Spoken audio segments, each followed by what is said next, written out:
Hi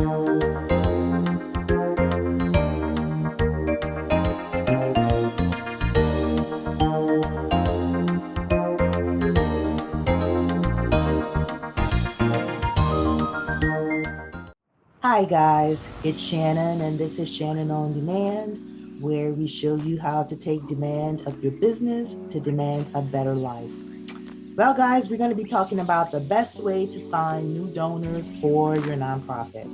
Now, dealing with nonprofits as much as I do, I come across folks all the time wanting to know how to find donors.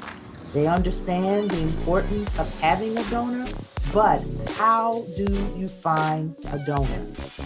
There's no magic pill you can take that in some way is going to attract all of these people that are going to somehow be so enthusiastic about your cause, right? That would be cool if it worked that way, but unfortunately it doesn't. Now, there are some proven techniques for finding people who will they'll be so in love with your nonprofit's work and they will want to see you succeed. And building a big, loyal donor base is one of the smartest things you can do, especially if you're trying to fully fund your budget this year. A lot of nonprofits, especially newly formed nonprofits, are basically funding their nonprofits out of pocket, and that has to stop. So the first thing you need to do is go where the money is, right? You're probably at the point right now where you just can't afford to waste time.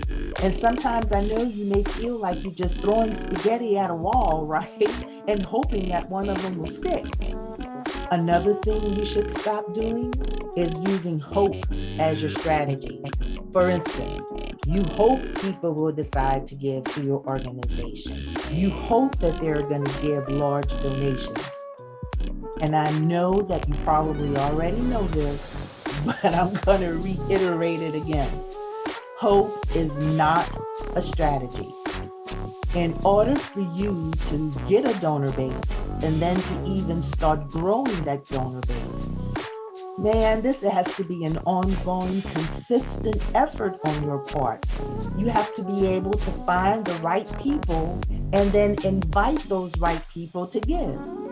Now, basically what that means for you is that you can't wait for these people to find you. You have to find them.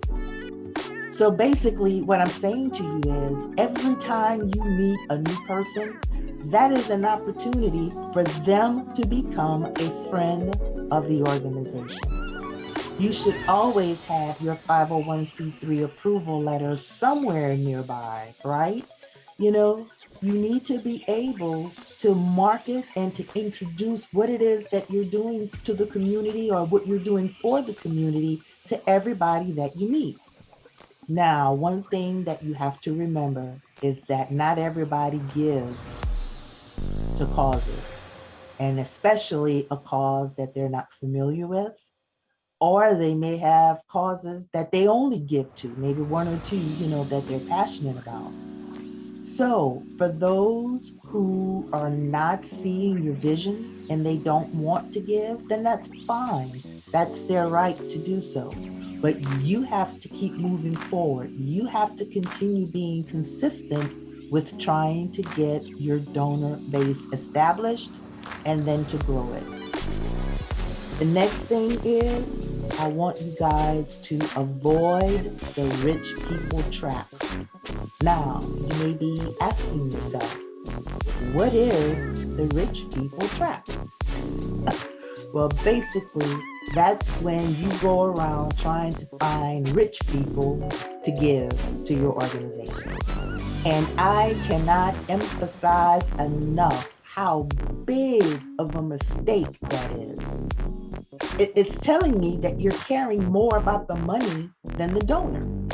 Always remember that if you want to be successful at finding and keeping donors, then you have to value your donors as partners and not just looking at them as a wallet. Your donors are valuable for the donations that they make. and the future ones that they're going to make too. So instead of looking for rich people, you need to start looking for people who love your organization's mission and who want to see you be successful. And I'm also about to say something that may burst your bubble, and I'm apologizing ahead of time, but we have to keep it real, right? Just because people have money doesn't mean that they're going to give it to you. And just because people are wealthy, that doesn't mean that their wealth is an indication of their generosity. I'm just saying. Now, the next thing is that you have to be strategic in order to find donors. When you start looking for donors, it is important that you look for people with a connection to your mission. Now, what do I mean by making sure that they have a connection to your mission? A connection is the most important motivator for giving. And the connection could be their personal relationship with you, or someone that's part of your organization, like a board member. They could be a volunteer. It could have been a program participant. You don't know where these donors can come from, but it is important that they have some sort of connection to your mission and they believe in your mission. All right, so to re-emphasize those connections, it could be that they once used your program, or they know someone who has, or the connection could be that they care deeply about your cause. All right, so let's start with showing you how to really go about getting these donors, okay? We're going to take a look at this kind of like a bullseye, right? Where you throw those darts on the bullseye. And the very center of the bullseye, we're going to call that family, right? So it's made up of your family. You, your board, your volunteers, even the current supporters that you have, right? If you already have supporters and donors, you want to keep them. And you also want to, as I said, start your donor base and to also grow it.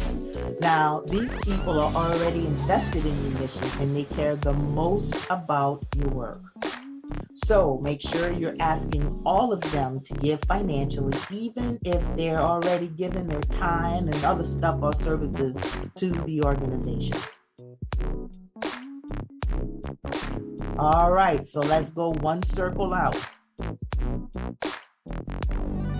Now, here's where you find people who have already interacted with your nonprofit in some way, or have another kind of connection with your nonprofit, but they haven't given anything yet.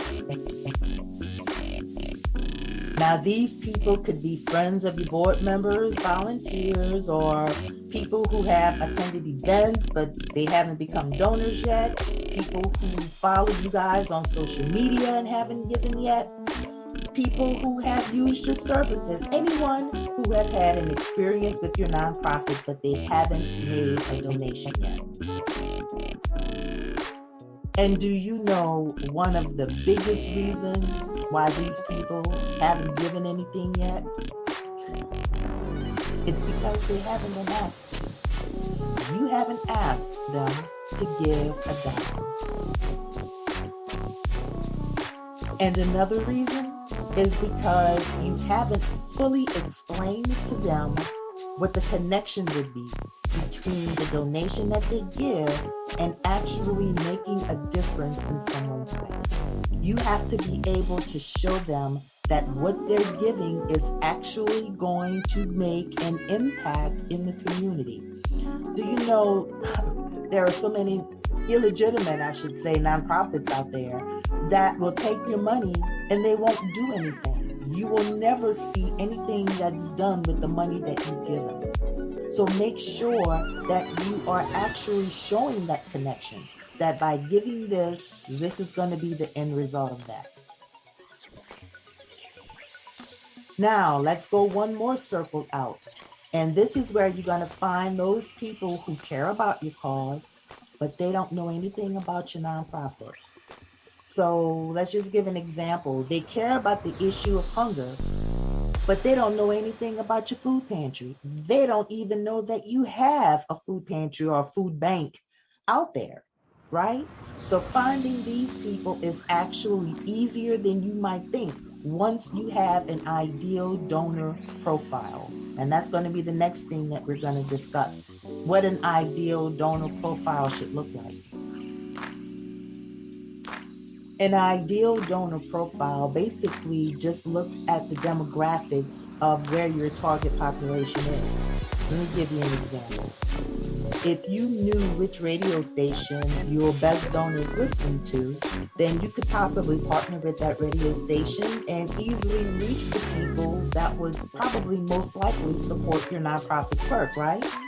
You could easily get in front of ideal prospects without wasting a lot of time or wasting a lot of money.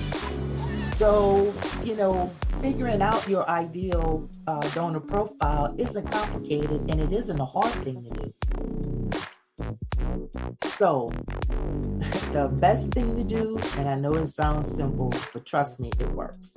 Get a blank piece of paper and think about your mission, what it is that you want to do, and just think of what types of people will probably be interested in what it is that you're doing, right? Now, just jot down, is there a specific age group, specific gender? Did they have, a college education? What their values and interests are, hobbies, or anything else that you can think of. So the more details you come up with, the better your profile will be. So here's another example.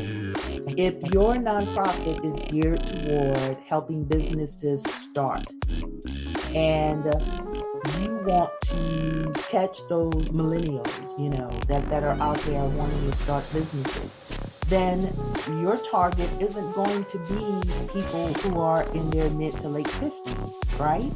Your target is going to be those who are in their mid 20s to mid 30s. So you kind of have a demographic there. You know the age range. If you're noticing that more women have been asking questions about starting businesses, then maybe you want to target females who are in that age range. You understand where I'm going with this? You have to be able to understand your target population. And if you haven't done anything yet to figure out who they are, then that's really the first thing that you need to do. You have to be able to get your nonprofit in front of the right people in order to ensure the possibilities of getting those donations.